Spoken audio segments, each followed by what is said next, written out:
The night before the largest seaborne operation in human history, he sat alone and wrote a letter no one was supposed to ever see.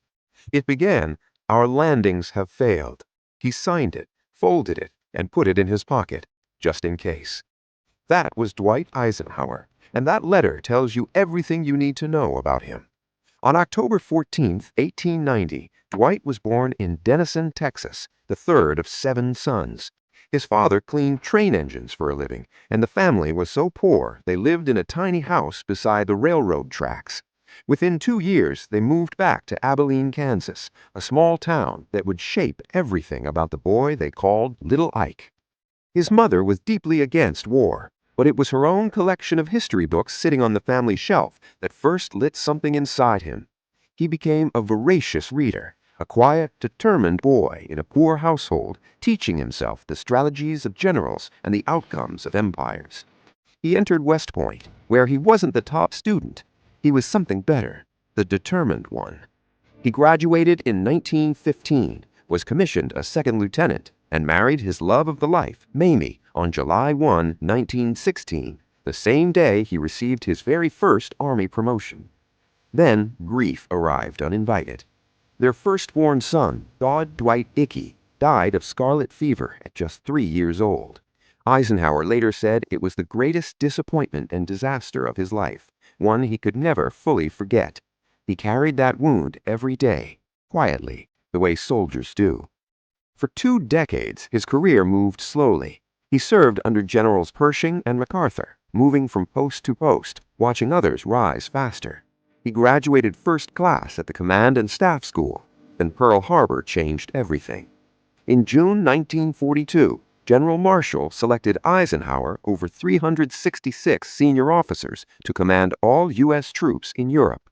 A man who had never led soldiers into live combat was now responsible for an entire continent's freedom. He planned the invasions of North Africa, Sicily, and Italy. He went from lieutenant colonel to 5-star general in just over 3.5 years, and then came the single decision that would define the entire 20th century. June 5, 1944, the weather over the English Channel was brutal. German generals were certain no invasion was coming.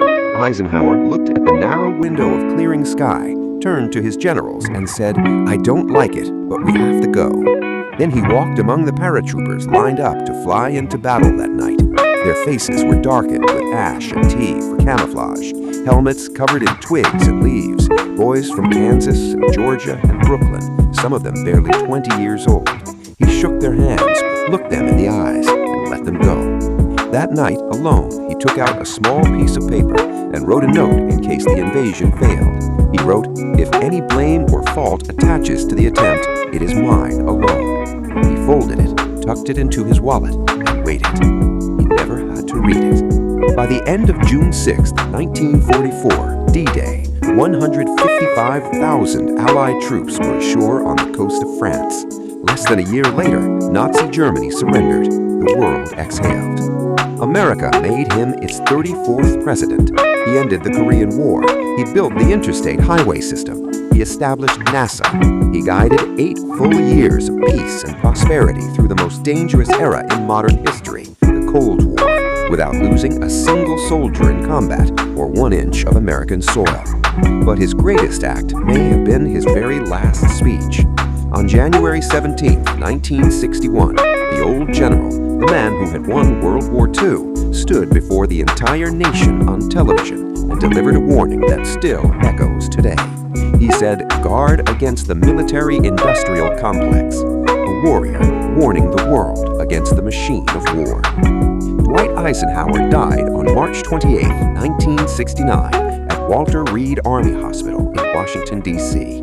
He was carried home and buried in Abilene, Kansas, the same small town where a poor boy once sat beside the railroad tracks and read his mother's history books, dreaming of something bigger.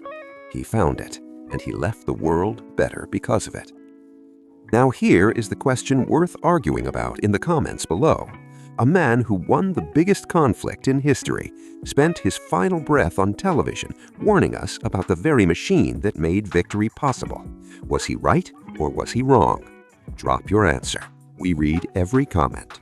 And if this story hit different, if it made you feel something, subscribe right now. Every week we bring history's greatest lives straight to your screen, told the way they were always meant to be told.